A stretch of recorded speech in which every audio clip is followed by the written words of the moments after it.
আজি প্ৰমোদ বড়ো ডাঙৰীয়া আপচুৰ সভাপতি আছিলে, সেইদিনা মাত্ৰ বড়ো জাতিৰ কাৰণে তেখেতে চুক্তি কৰিছে।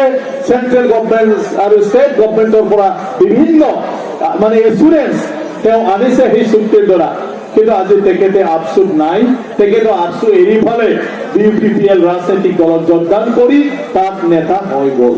ৰাজনীতিয়ে হয়, ৰাজনীতিত থাকি আপুনি সিংগল কোনোবা এটা জাতিৰ এজেণ্ডা হয় কেতিয়াও কাম কৰিব নোৱাৰে। গতিকে সেই ক্ষেত্ৰত ৰাজনৈতিক দলৰ নেতাবিলাকৰ ভিতৰত বা নেতাবিলাকৰ মাজত প্ৰমোদ বড়ো আৰু সুকীয়া নেতা হৈ থকা নাই। প্ৰমোদ বড়ো অন্য ৰাজনৈতিক দলৰ নিচিনাই হয়। গতিকে তাৰ কাৰণে বিশেষভাৱে যে কাৰোবা তেওঁ কৰিব পাৰিব সেইটো কেতিয়াও আমি ক'ব নোৱাৰো বা আশা কৰিব নোৱাৰো। গতিকে ৰাজনীতিত আহি ফালে সেইবিলাক কথা লৈ বিভিন্ন ধৰণৰ ভাল ভাল কথা ক'ব পাৰে, কিন্তু এইবিলাক কথা আমি ভুল যাব নালাগে। গতিকে গণ সুৰক্ষা মঞ্চ বড়ো অনাবৰৰ কথা কয়, কিবা কিবি কথা কয়, আজি এইবিলাক একো নাই। গণ সুৰক্ষা দলৰ আজি নৱ কুমাৰ শৰণীয়া আজি তেওঁ নিজে জিভাটো সলনি কৰি পালে এটা কথা সদায় ক'বলৈ আৰম্ভ কৰিছে যে এইবাৰ গণ সুৰক্ষা দল নৱ কুমাৰ শৰণীয়াৰ নেতৃত্বত বড়ো চুক্তি ৰূপায়ণ কৰাৰ কাৰণেহে তেওঁলোকে বোলে এতিয়া কাম কৰিব। যদি সেইটোৱেই আছিল বড়ো অনাবৰৰ নামত ৰাজনীতি কৰাৰ কি যুক্তিটো আছিলে? কোনোতো যুক্তি নাছিলে। আজি ৰাজনীতিত আহি ফালে BTC তেওঁলোকে ক্ষমতা দখল কৰাৰ কাৰণে যি ধৰণৰ কথা কয়, মানুহক প্ৰথম সমাজত বিভাজন কৰিলে আৰু বিভাজন কৰি লৈ নিজৰ ৰাজনৈতিক গাদী তেওঁলোকে দখল কৰাৰ কাৰণে আজি জনসাধাৰণক ব্যৱহাৰ কৰিলে।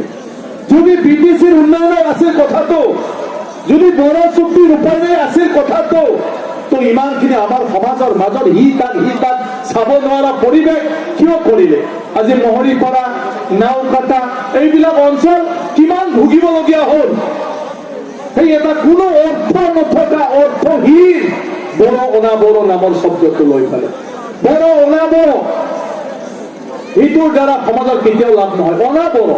অনাবড়ো কোন? অনাবড়োৰ নামৰ কোনো জাতিয়ে নাই। অনাবড়োৰ নামত কোনো জাতিয়ে ব্যক্তিগতভাৱে লাভালাভ হ'ব নোৱাৰে। গতিকে জাতিৰ সমস্যা জাতি হিচাপে ক'ব লাগিব আৰু জাতি হিচাপে সমাধান কৰিব লাগিব। আজি কোচ ৰাজবংশী জনগোষ্ঠীয়ে আজি কোচ ৰাজবংশী অট'নমাছ কাউন্সিল পাইছে। নৱ কুমাৰ শৰণীয়াৰ অনাবড়ো আন্দোলনৰ দ্বাৰাতো পোৱা নাই। কিহৰ কাৰণে পালে? কোচ ৰাজবংশী ছাত্ৰ সন্থা আক্ৰাচু আৰু তেওঁলোকৰ বিভিন্ন সংগঠনে নিজৰ জাতীয় সমস্যাক লৈ দাবী তুলি সংগ্ৰাম কৰাৰ কাৰণে আজি কোচ ৰাজবংশী অট'নমাছ কাউন্সিল পালে। কোচ ৰাজবংশী অট'নমাছ কাউন্সিলত কোচ ৰাজবংশী মানুহক বাদ দি অন্য অনাবড়ো মানুহৰ কি হ'ব? তাত কিবা লাভ হ'বনে? কিবা পাবনে? নাপায়, কোনেও নাপায়। কিন্তু আজিতো নৱ কুমাৰ শৰণীয়া খুশ হ'ব লাগে, আমাৰ হৈ গ'ল। কিয় হৈ গ'ল? কোচ ৰাজবংশী অট'নমাছ কাউন্সিল আমি পালো। আজি তেওঁ কিয় হিতৰ কাৰণে পতাকা ফুটোৱা নাই?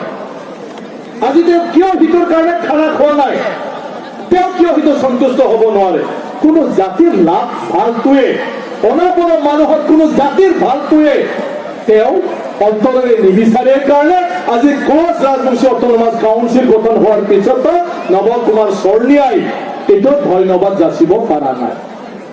আৰু নৱ কুমাৰ শৰণীয়াই কোনো জাতিৰ সমস্যা তেওঁ কেতিয়াও সমাধান কৰি নিদিয়ে আৰু এই জাতিৰ সমস্যা তেওঁ কেতিয়া নকয়, অকল অনাবড়োহে কৈ থাকে। অনাবড়ো কোন অনাবড়োৰ কাৰণে কি কৰিব লাগে? সেইদিনা মই সেইকাৰণে কৈছো যে BTCৰ ৰাজনৈতিকভাৱে অনাবড়ো মানুহে ৰাজনৈতিকভাৱে প্ৰতিনিধিত্ব কৰাৰ সুযোগ পোৱা নাই। মই কৈছো আজি 5 নং চেৰপাঙৰ শ্যাম চুন্দি ডাঙৰীয়াটো আমাৰ চাহ জনগোষ্ঠীৰ হয়, আদিবাসীৰ হয়, তেওঁতো অনাবড়ো প্ৰতিনিধিত্ব কৰে। আজি জগদীশ সৰকাৰ মদৈগুৰিৰ তেওঁতো অনাবড়ো প্ৰতিনিধিত্ব কৰে। আজি সুৰেশ কান্তি নলই চেৰপাং তেওঁতো অনাবড়ো প্ৰতিনিধিত্ব কৰে। আজি নাগৰিজুলিৰ আমাৰ ভৱানন্দ দাস তেওঁতো অনাবড়ো প্ৰতিনিধিত্ব কৰে। আজি আপোনাৰ দিহিৰাৰ ঘনশ্যাম দাস তেওঁতো অনাবড়ো প্ৰতিনিধিত্ব কৰে। আজি চক্ৰধৰ দাস চালবাৰী সমষ্টিৰ তেওঁতো অনাবৰক প্ৰতিনিধিত্ব কৰে। আজি আপোনাৰ অতীন হাজং মানাস চেৰপান তেওঁতো অনাবৰক ৰিপ্ৰেজেণ্টেটিভ কৰে। আজি আমাৰ থুৰিবাৰীৰ কি নাম আছিলে থুৰিবাৰীৰ আচ্ছা মতানগুৰিৰ আমাৰ গৌতম দাস তেওঁ অনাবৰক প্ৰতিনিধিত্ব কৰে। থুৰিবাৰীৰ আমাৰ যে ৰাজবংশী এজন আছিলে থুৰিবাৰী সমষ্টি বিজনীত তেওঁ অনাবৰক প্ৰতিনিধিত্ব কৰে। চালাকাটিৰ অৰ্পণা দাস আমাৰ গান্ধীবাৰীত তাত বিয়া হৈছে তেওঁতো অনাবৰক প্ৰতিনিধিত্ব কৰে। আমাৰ বনমালী ৰাভা আমাৰ তামোলপুৰৰ তেওঁ কচুগাঁৱত জিকি পালে তেওঁ আজি MC তেওঁতো অনাবৰক ৰিপ্ৰেজেণ্টেটিভ কৰিব পৰা ৰিপ্ৰেজেণ্টেটিভ দি আছে।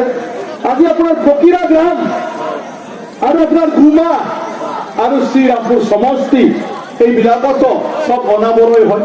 নৱ কুমাৰ শৰণীয়ে যে কৈ আছে এইখিনি কি অনাবৰ নহয়?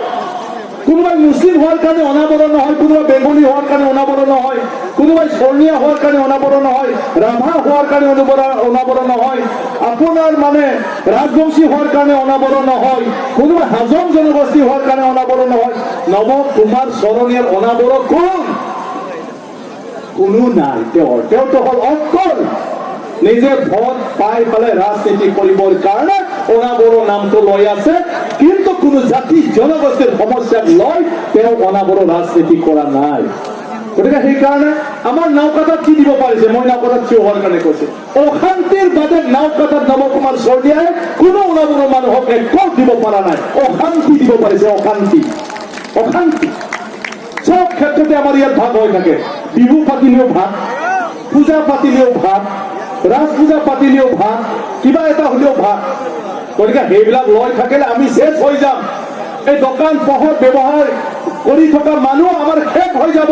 বড়ো অনাবৰলৈ কাজিয়া হৈ থাকিলে নাওকাটাত কেতিয়াও ভেৰগাঁৱৰ মানুহ নাহে, খাগ্ৰাবাৰীৰ মানুহ নাহে, তামোলপুৰৰ মানুহ নাহে, তেতিয়া আমাৰ দোকান পোহৰবোৰ কি হব? গতিকে সেই কথাবিলাক আমি সাৱধান হব লাগে। গতিকে আমাৰ সেই অঞ্চলত উন্নয়নৰ কথাবিলাক কৈ থাকো, যি কৈছে আমি কৰিবলৈ চেষ্টা কৰিছো। ইয়াত বোলে ষ্ট্ৰীট লাইটৰ এটা দৰকাৰ আছিল, ষ্ট্ৰীট লাইটটো আমি কৰি দিলো।